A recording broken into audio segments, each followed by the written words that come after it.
I'm Dr. Bob Rausch at EnergyDrivenLeader.com, where we help leaders who have a desire to grow personally and professionally, who want to develop strong teams and also have a desire for work-life balance. The tip is this: the stronger your team, the better work-life balance you'll have. There's a high correlation between those two things. Now, our topic today is anger. How do you deal with your anger? Well, let me give you just a little bit of information about anger. When we talk about frustration, irritation, annoyance, those are all forms of anger. So nobody gets a hall pass when they say, well, I was just frustrated. Well, try to tell that to the person who you just yelled at, because they didn't see it as frustration. They heard it as anger.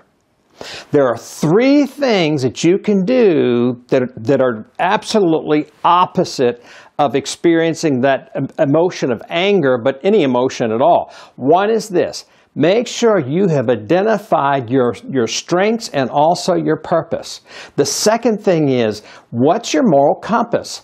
What are those values that you operate by? And the third thing is learning from your experiences. Now, when you do those three things and you consistently operate from those three things, you will not go down the road of anger. You cannot do both behaviors at the same time.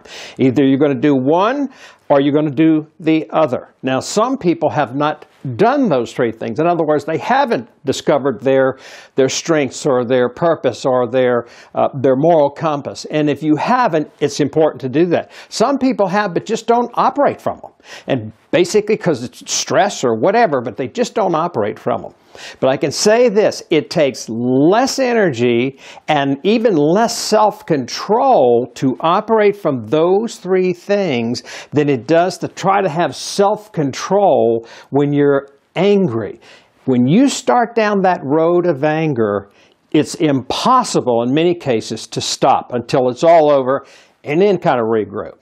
So in our newsletter, what I want to do is I want to share with you 3 or 4 things that you can do to stop the anger before it starts.